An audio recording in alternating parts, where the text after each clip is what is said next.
소망에 대해서 우리가 2020년 주제를 정하고 지금 이제 달려가려고 마음을 잡고 있는데, 저는 어제 설교를 준비하면서 이런 생각이 들더라고요.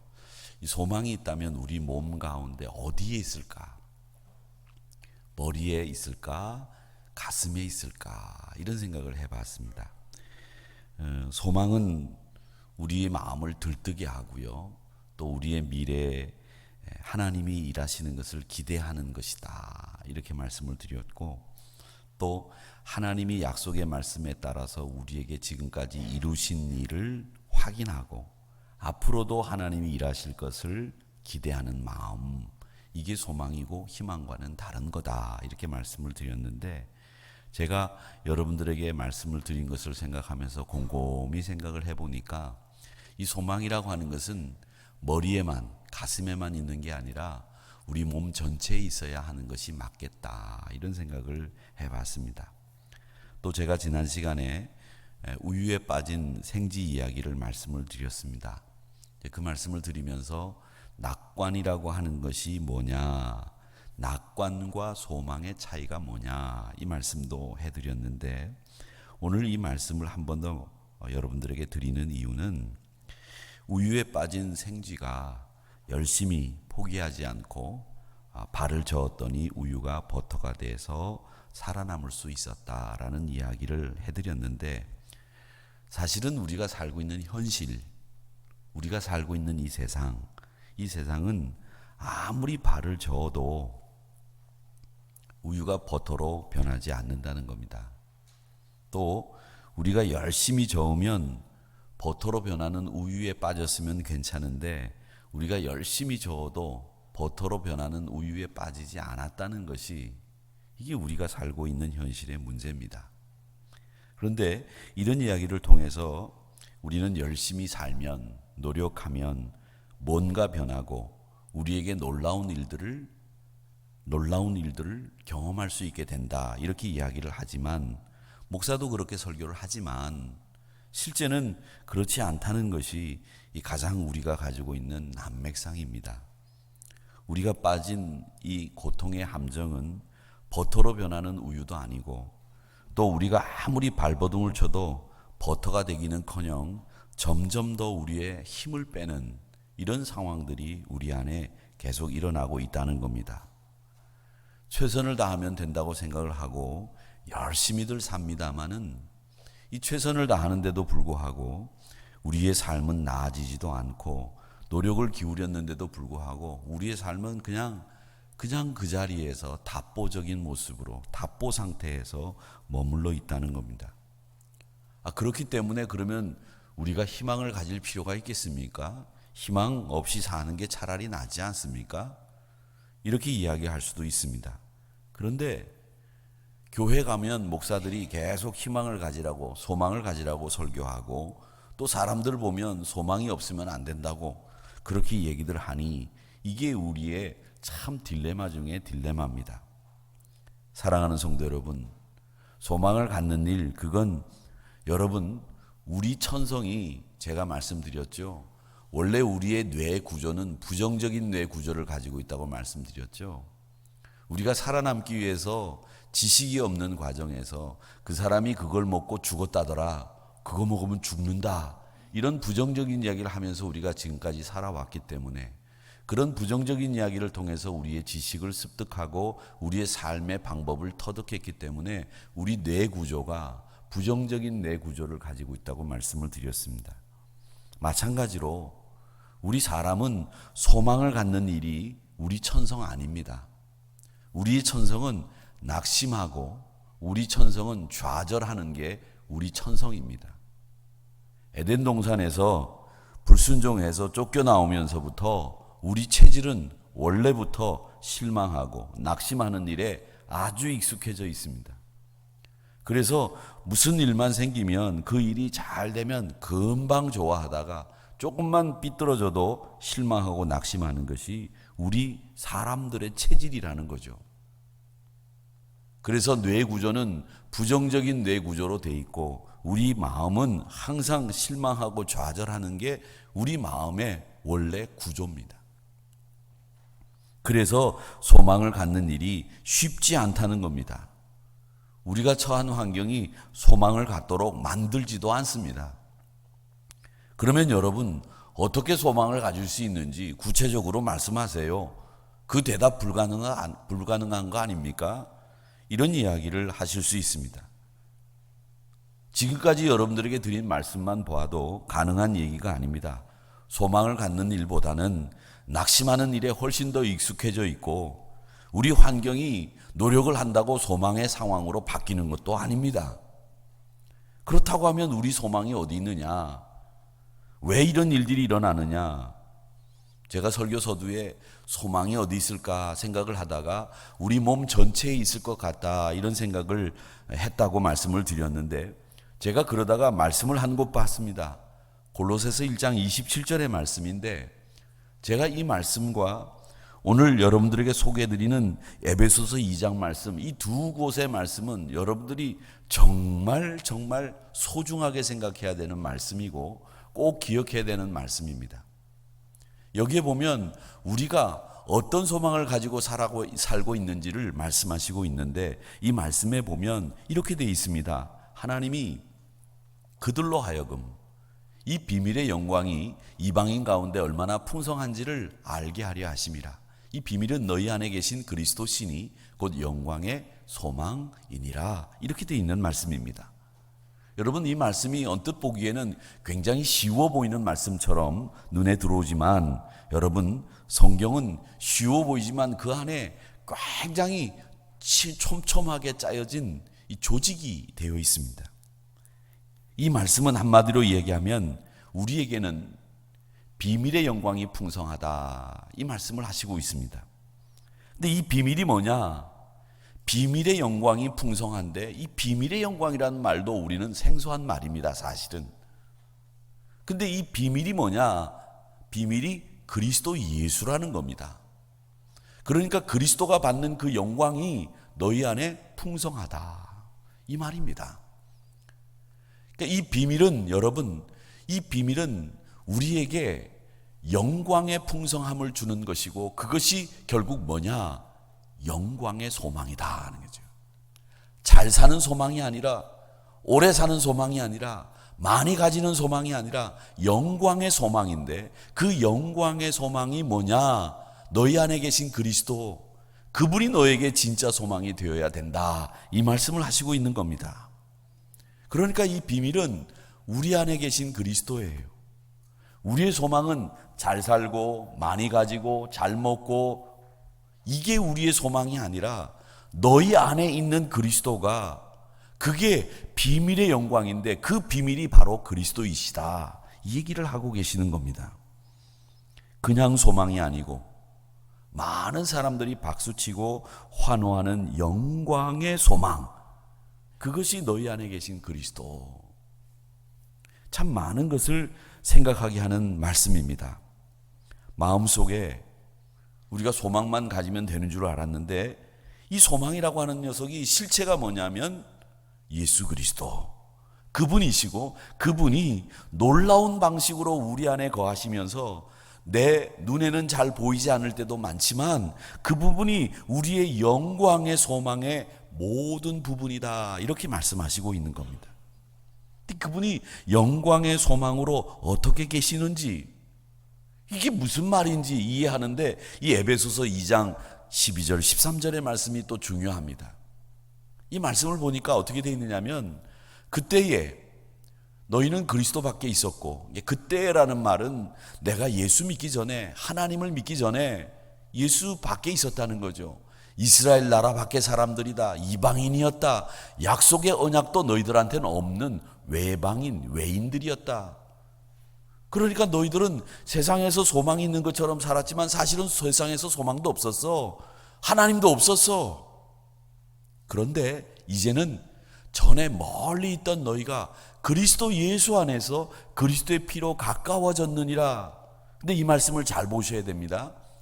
우리가 진짜 소망을 가지게 됐는데, 그 소망을 가지게 된 것이 뭐냐면 그리스도와 가까이 되어진 것, 그게 소망이라는 거예요. 근데 이 말씀을 보면 우리가 그리스도가 여기 있다고 하면 내가 그리스도에게로 이렇게 가까이 간 게 아니에요. 가까이 간 게 아니고요. 하나님이 우리에게 가까이 오신 거예요. 예수님이 나에게 찾아오신 거예요. 뭘로? 그리스도의 피로. 이게 우리의 소망이 됐다라는 말씀입니다. 사랑하는 성도 여러분, 소망은 우리 인간의 마음에 생기는 게 아니고 예수 그리스도 안에서 생기는 게 소망입니다. 예수 그리스도 없이는 소망 없습니다. 그리스도의 피로 우리 안에 자리 잡는 게 소망입니다. 여러분, 저는 우리나라를 위해서 기도하면서 이런 생각해 봐요. 우리나라가 진짜 이러다가 통일이 안 되면 어떡하나. 경찰선교회 가서 경찰선교회를 감당하고 있는 목사님 뵀더니 그 목사님이 우리나라가 갑자기 북한이 훅 무너져서 남북 통일이 될 수 있으면 이 남북 통일이 금방 될 수도 있겠다. 그렇게 될 때 경찰 인력이 12,000, 군인 인력이 2만. 그러니까 군선교, 경찰선교를 해서 이 사람들이 유엔 깃발을 들고 전도자로 들어가야 된다. 그러니 경찰선교가, 군인선교가 필요하다. 이런 말씀을 하는 것을 제가 여러분에게 말씀드렸죠. 그런데 제가 가만 보니까 어떻게 통일이 되겠는가? 북한이 붕괴가 돼서 통일되는 게 바람직한가?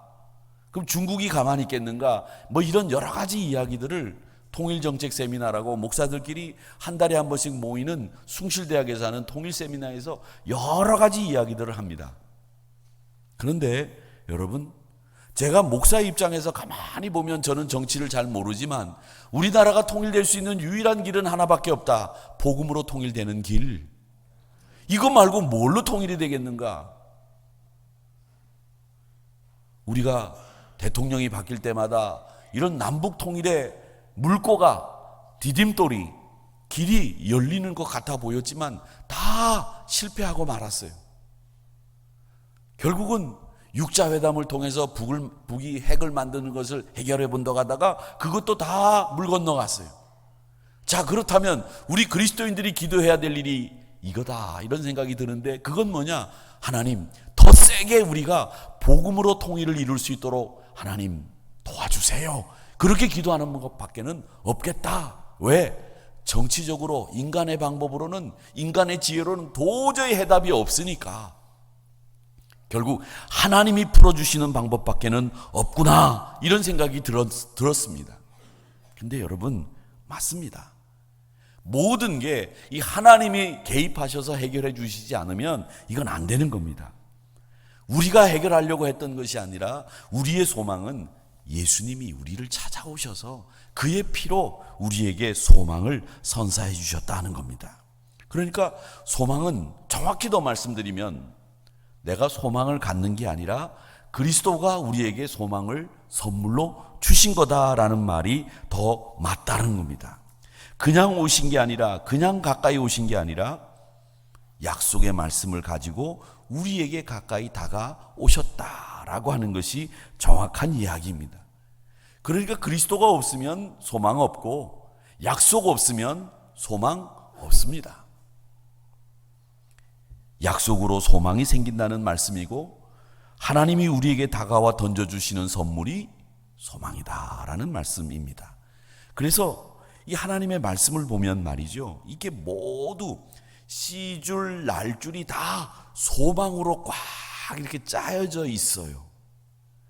그 의를 드러내는 약속, 아들 예수님을 통해서 화해를 해주신다는 약속, 우리와 사귄다고 하는 약속, 죽음으로 끝날 우리 인생을 부활의 약속으로 선물을 주신다는 거, 죽으면 우리가 없어지는 생명이 아니라 죽음을 극복하는 생명의 약속이 우리에게 주신 선물이다. 소망으로 만들어진 소망의 종합 선물 세트가 하나님의 약속의 말씀들로, 이게 씨줄과 날줄로 다 연결되어 있다는 겁니다. 그래서 제가 그걸 한번 분류해 봤어요. 우리가 가지고 있는 소망과 하나님이 우리에게 오셔서 선물로 주시는 것을 이렇게 구분해 봤어요. 하나님이 주시는 소망은 우리에게 의의 옷을 입게 하시고요, 하나님과 화해하게 하시고요, 사람들과 화해하게 하고 영원한 삶, 부활을 누릴 수 있도록 주시는 참 소망이 우리에게 주어져 있어요. 그런데 우리는 인간적인 소망이라고 얘기를 하면서 기대하는 것들이 뭐냐? 환경이 좋아질 거다, 노력하면 된다, 막연한 행복의 미래가 열릴 거다, 내가 살아남을 수 있을 거다, 이런 기대를 소망이라고 지금 치부하고 그걸 소망이라고 말하고 적고 기대한다는 거죠. 그런데 이건 다 없어질 소망들이고요, 다 인간적인 필요에 의해서 만들어진 소망일 뿐이라는 거죠. 근데 여러분, 하나님이 주시는 소망을 가만히 보세요. 그건 모두 관계죠. 관계. 그리고 변하지 않는 것이지요. 없어지지 않는 것이고요. 또 우리 존재에 관련된 이야기들이에요. 내 존재에 관련된 이야기들. 내가 가지고 있는 것들의 얘기가 아니에요. 내 환경의 이야기가 아니라는 겁니다. 제가 이 얘기를 하면서 혼자 피식 웃었어요. 왜 그러냐면 한 몇 년 전에 저희 집에 처제가 저한테 선물을 사가지고 왔어요. 선물을 사가지고 왔는데 그 선물이 뭐냐면 벽에다가 거는 걸 갖고 왔어요.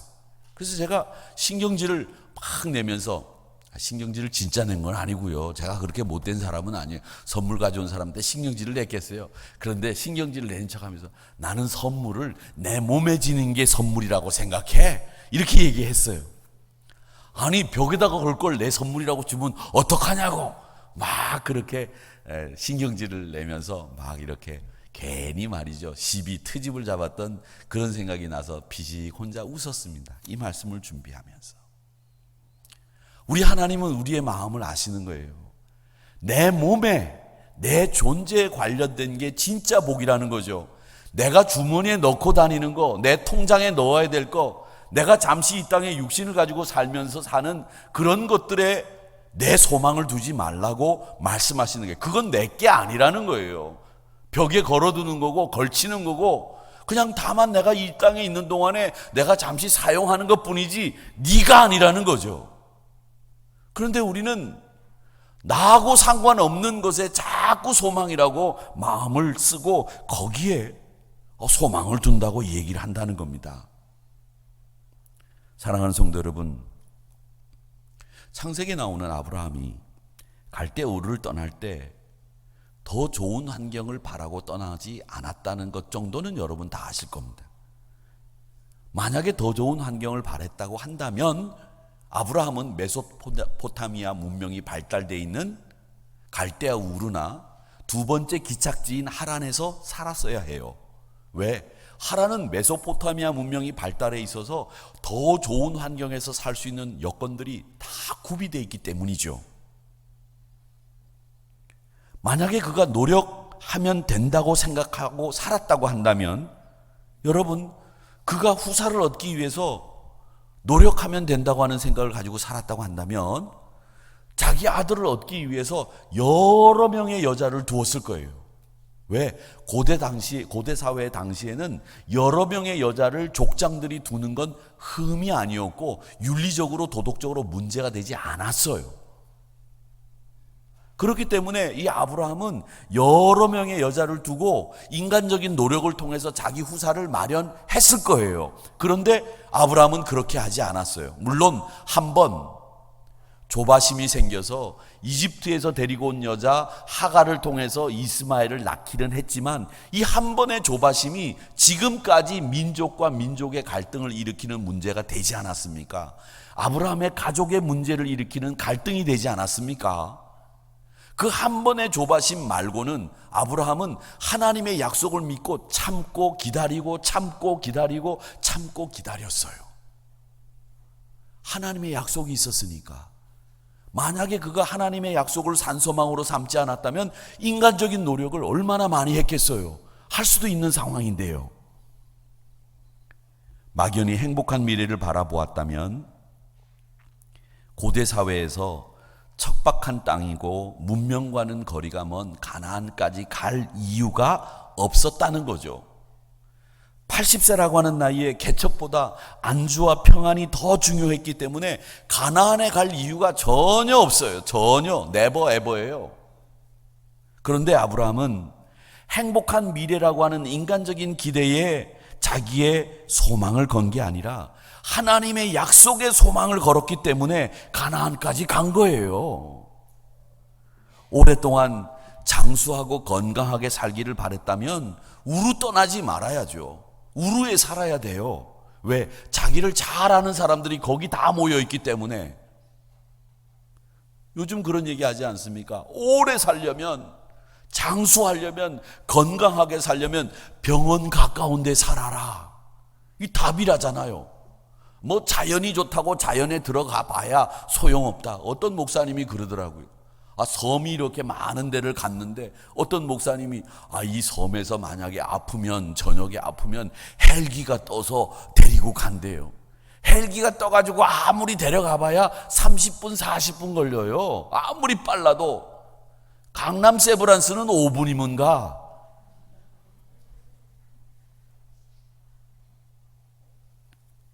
여러분, 이게 우리가 바라는 소망이고요. 우리의 환경이기를 바라는 거죠.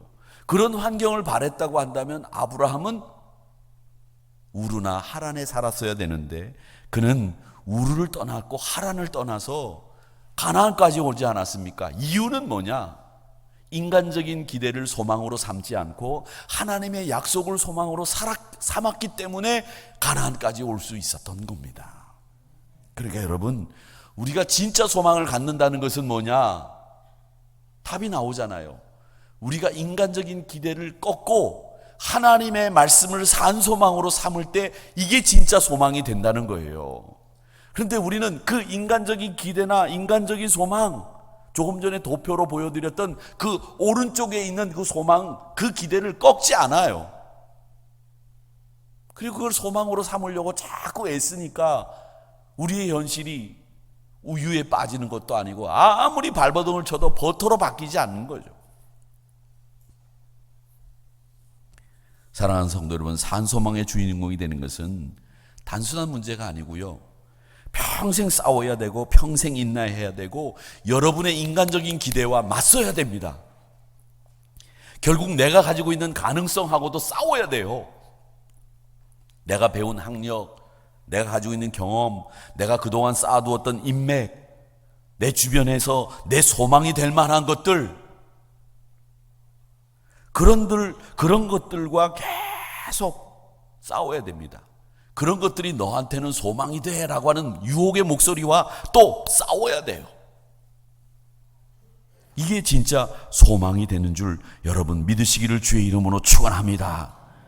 우리 하나님은 소망이 없는 자리에서 우리를 끌어내시는데 아브라함에게 하셨듯이 우리에게 하나님이 저는 말씀하신다고 한다면 이런 말씀을 하실 것 같아요. 야, 창룡아, 너 하늘의 별을 네가 한번 세봐라. 하늘의 별을 셀 수 있습니까, 우리가? 너 부산 앞바다에 가서 바닷물이 얼마나 되는지 한번 그거 재봐라. 몇 리터나 되냐? 그걸 다 콜라병에 넣어가지고 몇 리터가 되는지 여러분 셀 수 있는 사람이 여기에 있습니까? 하늘의 별이 몇 개가 있는지 셀 수 있는 사람이 여기 도대체 있느냐고요? 없지 않습니까? 그런데 우리는 끝까지 하나님이 말씀하시는 것을 소망으로 안 삼고 내가 바닷물을 다 잴 수 있는 것처럼 하늘의 별을 다 셀 수 있는 것처럼 그렇게 생각하고 산다는 거죠. 그렇게 생각하고. 그래서 갈대아 우르에 있어야 되는데 무슨 하란으로 가느냐고. 가나안까지 갈 이유가 뭐 있느냐고. 하란에 있어야지. 이런 이야기들을 하면서 산 소망을 붙잡지 않고 인간적인 기대를 붙잡고 사는 삶이 되어 가고 있다는 겁니다. 의를 드러내 주신 약속, 하나님 아들 예수 그리스도를 통해서 화해를 만드신다는 약속, 사랑하는 성도 여러분, 그 소망이 우리에게 찾아오셔서 약속의 말씀을 주신 그리스도 예수께 있다는 것을 여러분 꼭 기억하시기를 바랍니다. 여러분, 인간적인 기대와 맞서 싸우시기를 바랍니다. 거기에 소망이 있습니다.